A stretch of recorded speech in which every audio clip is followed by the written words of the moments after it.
നമസ്കാരം. കഴിഞ്ഞ കുറച്ച് ദിവസങ്ങൾക്ക് മുന്നേ ഉത്തർപ്രദേശ് നോയിഡ മേഖലയിലുള്ള ഒരു പ്രദേശത്ത് ഒരു ബംഗ്ലാദേശ് സ്വദേശിയായിട്ടുള്ള അസം ഖാൻ എന്ന് പറയുന്ന ഒരു വ്യക്തിയെ UP പോലീസ് അറസ്റ്റ് ചെയ്തിരുന്നു. അദ്ദേഹത്തിന്റെ പ്രധാനപ്പെട്ട ഒരു പരിപാടി അല്ലെങ്കിൽ ഇങ്ങനെ അറസ്റ്റ് ചെയ്യാനുള്ള ഒരു കാരണം എന്ന് പറഞ്ഞാൽ ഉത്തർപ്രദേശ് മുഖ്യമന്ത്രിയായിട്ടുള്ള യോഗി ആദിത്യനാഥിന്റെ തല വെട്ടിയെടുക്കുമെന്നാണ് ഇദ്ദേഹം പറഞ്ഞത്. ഈ പറയാനുണ്ടായ കാരണം നമ്മൾക്ക് എല്ലാവർക്കും അറിയാം. രാജ്യത്തെ ഭീകരവാദികളുടെ പ്രധാനപ്പെട്ട ശത്രുക്കളായിട്ടുള്ള രണ്ട് മുഖ്യമന്ത്രിമാർ, ഏറ്റവും പ്രധാനമായിട്ട് അവർ ശത്രുക്കളായിട്ട് കാണുന്ന രണ്ടുപേരാണ്. ഒന്ന് UP മുഖ്യമന്ത്രിയായിട്ടുള്ള യോഗി ആദിത്യനാഥും അതോടൊപ്പം തന്നെ നമ്മുടെ അസം മുഖ്യമന്ത്രിയായിട്ടുള്ള ഹിമന്ത ബിശ്വ ശർമ്മ. അപ്പോൾ ഈ പാടുകളൊക്കെ എടുക്കുന്ന രണ്ട് പ്രധാനപ്പെട്ട ആളുകളാണ്. അപ്പോൾ ഇവരെ സംബന്ധിച്ച് പലപ്പോഴായിട്ട് ഇവർ ഭീകരവാദികളെ നശിപ്പിക്കാൻ വേണ്ടിയുള്ള പ്രവർത്തനങ്ങൾ ചെയ്യുന്നു. UPയെ സംബന്ധിച്ച് അയോധ്യ പോലെയുള്ള ഒരു വലിയ രീതിയിലുള്ള വികസന പ്രവർത്തനങ്ങൾ കൊണ്ടുവരുന്നു. അതോടൊപ്പം തന്നെ മഹാകുംഭമേളയുമായി ബന്ധപ്പെട്ടുകൊണ്ട് ഒരു ജില്ല തന്നെ UPയിൽ പ്രത്യേകമായിട്ട് ഒരു ഹിന്ദു ജില്ല എന്നുള്ള രീതിയിലേക്ക് പ്രഖ്യാപിക്കുന്ന ഒരു നയമുണ്ടാകുന്നു.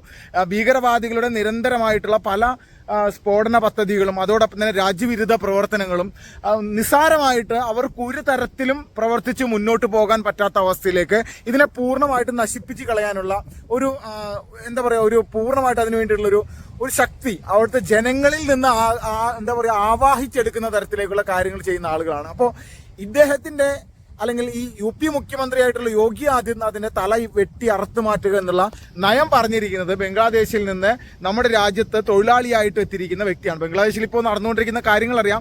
കഴിഞ്ഞ ഒരു വർഷത്തിനിടയിൽ 2000-ന് മുകളിൽ കേസുകൾ മാത്രമാണ് ഹിന്ദുക്കൾക്കെതിരെ നടത്തിയിട്ടുള്ള ആക്രമണങ്ങളിൽ നിന്ന് അവിടെ കേസ് രജിസ്റ്റർ ചെയ്തിരിക്കുന്നത്. ബംഗ്ലാദേശിലെ ജമാഅത്തെ ഇസ്ലാമിയുടെ നേതാക്കന്മാരും അതോടൊപ്പം തന്നെ അവരുമായി ബന്ധപ്പെട്ട് നിൽക്കുന്ന അവരുടെ തീവ്രവാദ ഗ്രൂപ്പുകളെല്ലാവരും കൂടി ഒരു ഹിന്ദു ഉന്മൂലനം എന്നുള്ള രീതിയിലേക്ക് നിരന്തരമായിട്ട് അവിടെ കാര്യങ്ങൾ ചെയ്തുകൊണ്ടിരിക്കുകയാണ്. അപ്പോൾ ഇത് പൂർണ്ണമായിട്ടും നമ്മുടെ ഭാരതത്തെ സംബന്ധിച്ച് ഭാരതം പൗരത്വ ഭേദഗതി ബില്ല് പോലും ഇവിടെ പാസ്സാക്കിയത് നമ്മുടെ രാജ്യത്തിന്റെ തൊട്ടടുത്തുള്ള അല്ലെങ്കിൽ നമ്മുടെ അയൽ രാജ്യങ്ങളിൽ മതപീഡനം അനുഭവിക്കുന്ന പാകിസ്ഥാനിലും അഫ്ഗാനിസ്ഥാനിലും മ്യാൻമറിലും ബംഗ്ലാദേശിലും അടക്കം മതപീഡനം അനുഭവിക്കുന്ന ഹിന്ദു, ക്രിസ്ത്യൻ, സിഖ്, ബുദ്ധ വിഭാഗത്തെ പൂർണ്ണമായിട്ടും നമ്മുടെ രാജ്യത്തേക്ക് കൊണ്ടുവരിക എന്നുള്ള ഒരു നയത്തിന്റെ അടിസ്ഥാനത്തിലാണ് നമ്മുടെ രാജ്യം അല്ലെങ്കിൽ നരേന്ദ്രമോദി സർക്കാർ പൗരത്വ ഭേദഗതി ബില്ല് പോലും പാസ്സാക്കുന്നത്. പക്ഷേ നമ്മളൊരു കാര്യം മനസ്സിലാക്കുക, നമ്മുടെ രാജ്യത്തേക്ക് നുഴഞ്ഞു കയറി വരുന്ന തരത്തിലേക്ക് പശ്ചിമ ബംഗാളിൽ നിന്നും അതോടൊപ്പം തന്നെ പശ്ചിമ ബംഗാളിലെ പല പ്രദേശങ്ങളിൽ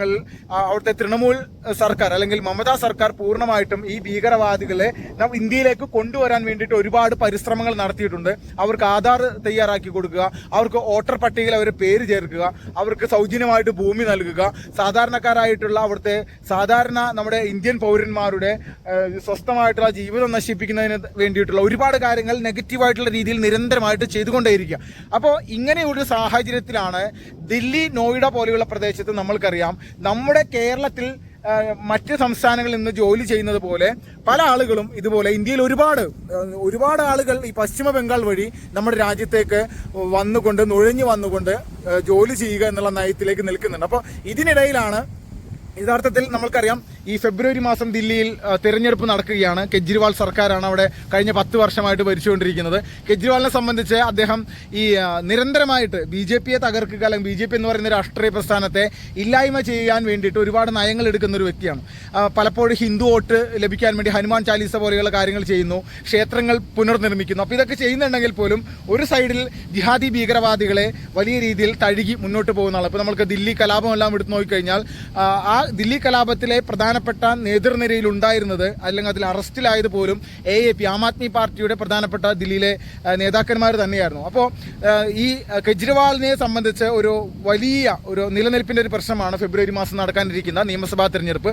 അപ്പോൾ നിലവിൽ അവിടെ BJP അധികാരത്തിൽ വരാനുള്ള വലിയൊരു സാധ്യതയുണ്ട്. അവിടുത്തെ ഒരു പ്രാദേശികമായിട്ടുള്ള ചാനൽ, ദില്ലിയിലെ ചാനലാണ്, അവർ നടത്തിയ ഒരു സർവേയുടെ ഭാഗമായിട്ട് ദില്ലിയിൽ ആര് അധികാരത്തിൽ വരുമെന്ന് നോക്കുമ്പോൾ ഇവിടുത്തെ അവിടെ പുറമെ നിന്ന് വരുന്ന തൊഴിലാളികൾ, അതിഥി തൊഴിലാളികൾ അല്ലെങ്കിൽ കുടിയേറ്റക്കാരായിട്ടുള്ള തൊഴിലാളികൾ പറയുന്നത് കെജ്രിവാൾ തന്നെ ഇവിടെ അധികാരത്തിൽ വരണം, BJP ഒരു കാരണവശാലും വരരുത് എന്നുള്ള രീതിയിലേക്കുള്ള കാര്യങ്ങളാണ് ഇവരിങ്ങനെ പറഞ്ഞുകൊണ്ടിരിക്കുന്നത്. അപ്പോൾ ഇത് പറയുന്നതിനിടയിൽ ഒരാൾ ഈ പറയുന്ന അസം ഖാൻ എന്ന് പറയുന്ന വ്യക്തിയുടെ മുന്നിലേക്ക് മൈക്ക് കൊണ്ടു ചെല്ലുന്ന സമയത്ത് നിങ്ങൾ ഇന്ത്യയിൽ ഏറ്റവും വെറുക്കുന്ന മുഖ്യമന്ത്രി ആരാണെന്നുള്ള ഒരു ചോദ്യം ചോദിച്ചു, അല്ലെങ്കിൽ ഇഷ്ടമില്ലാത്തത് ആരെയാണ് ചോദിക്കുമ്പോൾ അല്ലെങ്കിൽ യോഗി ആദിത്യനാഥിനെ പറ്റി ചോദിക്കുന്ന സമയത്താണ് ഇങ്ങനെ പറയുന്നത്, യോഗി ആദിത്യനാഥിന്റെ തല വെട്ടി ഞങ്ങൾ എടുക്കും, ഇതാണ് ഞങ്ങളുടെ ആഗ്രഹം, ഞങ്ങളുടെ മുസ്ലിം സഹോദരന്മാരെ പീഡിപ്പിച്ചുകൊണ്ടിരിക്കുന്ന ഒരു വ്യക്തിയാണെന്നുള്ള രീതിയിലേക്കാണ് പറയുന്നത്. അപ്പോൾ നമ്മളൊരു കാര്യം മനസ്സിലാക്കേണ്ടത്, നമ്മുടെ രാജ്യത്തിൻ്റെ ഉള്ളിലിരുന്നു കൊണ്ട് മതത്തിൻ്റെ പേരിൽ മാത്രം മുഖ്യമന്ത്രി ആയിക്കോട്ടെ പ്രധാനമന്ത്രി ആയിക്കോട്ടെ പലരുടെയും തലയറുക്കുക, കൈവെട്ടുക എന്നുള്ളതൊക്കെ പറയുന്നത്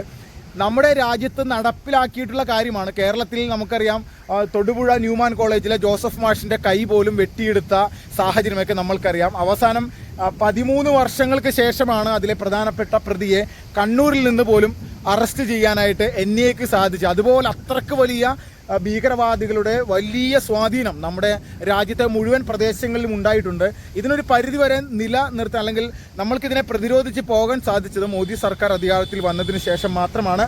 ഇത് ഇപ്പോൾ പറയുന്നതിൻ്റെ പ്രധാനപ്പെട്ട കാര്യം, യോഗി ആദിത്യനാഥിൻ്റെ തല വെട്ടുമെന്ന് ഒരാൾ പറഞ്ഞു കഴിഞ്ഞിട്ട് പ്രത്യേകിച്ച് ഇവിടെ പ്രശ്നങ്ങളൊന്നുമില്ല. അദ്ദേഹത്തെ അറസ്റ്റ് ചെയ്തു, അദ്ദേഹത്തിനെ കൊണ്ട് കാര്യങ്ങൾ ഇപ്പോൾ പറയിപ്പിച്ചുകൊണ്ടിരിക്കുകയാണ്. അത് ഏത് തരത്തിൽ പറയിപ്പിക്കുന്നു എന്നുള്ളത് നമ്മൾക്ക് ബോധ്യമാണ്. അപ്പോൾ ഇതിനിടയിൽ നമ്മൾ മനസ്സിലാക്കുക, നൂപുർ ശർമ്മ എന്ന് പറയുന്ന ദില്ലിയിലെ BJP നേതാവ്, ദില്ലിയിലെ ഒരു BJPയുടെ ഒരു തീപ്പൊരി വനിതാ നേതാവാണ്.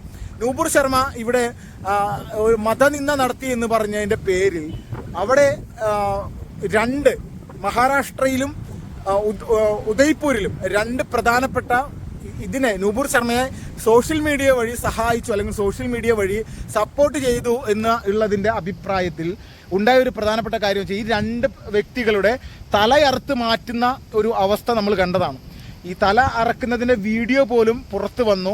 അതിനുശേഷം തലയെറുത്തിട്ടുള്ള ഈ ഒരു കത്തിയുമായിട്ട് ഇദ്ദേഹം പറഞ്ഞത്, അല്ലെങ്കിൽ ഈ 2 വ്യക്തികൾ 2 ഭീകരവാദികൾ പറഞ്ഞ പ്രധാനപ്പെട്ട കാര്യം എന്ന് പറഞ്ഞാൽ, പൂർണ്ണമായിട്ടും നരേന്ദ്രമോദിയെ ഇതുപോലെ ഞങ്ങൾ തലയറുത്ത് മാറ്റും എന്നുള്ള തരത്തിലേക്കുള്ള കാര്യമാണ് പറഞ്ഞത്. അപ്പം നമ്മളെല്ലാവരും ചിന്തിക്കുക, വലിയ രീതിയിൽ ഭീകരവാദികൾ നമ്മുടെ രാജ്യത്ത് അഴിഞ്ഞാടാൻ ശ്രമിക്കുന്നുണ്ട്.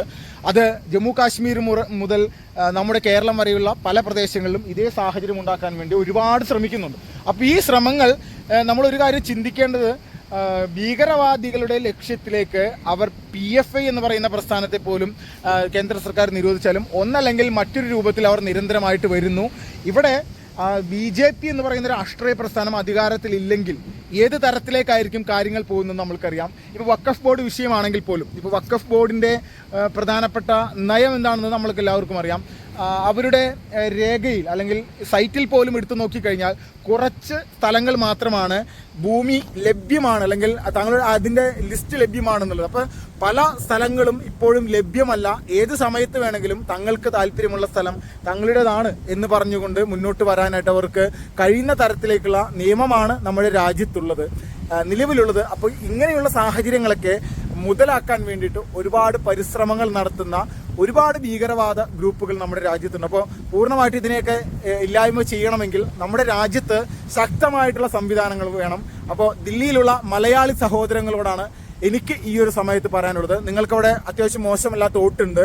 ഒരു കാരണവശാലും വൈദ്യുതിയുടെ ബില്ല് കുറവാണ്, വെള്ളത്തിൻ്റെ ബില്ല് സൗജന്യമാണ്, യാത്ര അനുകൂലമാണ്, അല്ലെങ്കിൽ യാത്രാ സൗകര്യങ്ങൾ സ്ത്രീകൾക്ക് അനുകൂലമാണ് എന്നൊക്കെ പറഞ്ഞുകൊണ്ട് എല്ലാം സൗജന്യമായിട്ട് കേന്ദ്ര സർക്കാരിൻ്റെ സംവിധാനങ്ങൾ ഉപയോഗപ്പെടുത്തിക്കൊണ്ട് നിരന്തരമായിട്ട് അധികാരത്തിൽ വരാൻ വേണ്ടിയിട്ട് കെജ്രിവാളിനെ പോലെ ഒരു രാഷ്ട്രീയ നേതാവ് അവിടെ ശ്രമിക്കുന്നുണ്ട്. അഴിമതി കേസിൽ അകപ്പെട്ട് ജയിലിൽ പോയിട്ടുള്ള ഒരു രാഷ്ട്രീയ നേതാവ് ശ്രമിക്കുന്നുണ്ടെങ്കിൽ നമ്മൾ കൃത്യമായിട്ട് മനസ്സിലാക്കുക, ഇത് നമ്മുടെ രാജ്യത്തിൻ്റെ തലസ്ഥാനം രാഷ്ട്രം ഭരിക്കുന്ന പാർട്ടി തന്നെ അവിടെയും അധികാരത്തിൽ വരേണ്ടത് നിർബന്ധമാണ്. അല്ലാതെ കെജ്രിവാളിനെ പോലെ ഒരു അഴിമതി നടത്തുന്ന, മദ്യനയത്തിൽ അഴിമതി നടത്തി ജയിലിലകപ്പെട്ട ഭീകരവാദ ഗ്രൂപ്പുകൾക്ക് അല്ലെങ്കിൽ ഭീകരവാദികൾക്കെതിരെ ഒരു നടപടി എടുക്കാത്ത, ദില്ലി കലാപത്തിൻ്റെ അടക്കമുള്ള കേസുകളിൽ പോലും ശക്തമായിട്ടുള്ള അന്വേഷണം നടത്താതെ മുന്നോട്ട് പോയിട്ടുള്ള, അല്ലെങ്കിൽ അതിനെതിരെ സംസാരിക്കാത്ത കെജ്രിവാളിനെ പോലെ ഒരു മുഖ്യമന്ത്രി ഒരിക്കൽ കൂടി അവിടെ അധികാരത്തിലേക്ക് വന്നു കഴിഞ്ഞാൽ നമ്മൾക്കറിയാം ഇത് നമ്മൾക്ക് ദോഷമാണ്. അപ്പോൾ ദില്ലിയിലെ മലയാളി സഹോദരങ്ങൾ പൂർണ്ണമായിട്ടും BJPയുടെ വിജയത്തിനായിട്ട് അവിടെ പ്രവർത്തിക്കേണ്ട സമയമാണ്. അപ്പോൾ അതുകൊണ്ട് എല്ലാവരും അതിനുവേണ്ടി തുനിഞ്ഞെണുക എന്ന് മാത്രമാണ് ഈ ഒരു സമയത്ത് പറയാനുള്ളത്. എന്താണെങ്കിലും UP മുഖ്യമന്ത്രിയുടെ തല വെട്ടിയെടുക്കാൻ വേണ്ടി ശ്രമിക്കാൻ വലിയ രീതിയിൽ ആഗ്രഹിക്കുന്ന വ്യക്തിയുടെ അവസ്ഥ ഇന്ന് വളരെ ദയനീയമായിട്ട് നോയിഡയിലെ ജയിലിൽ ഇപ്പോൾ കഴിഞ്ഞുകൂടിക്കൊണ്ടേയിരിക്കുകയാണ്. വന്ദേ മാതരം, ജയ് ജയ് ശ്രീറാം.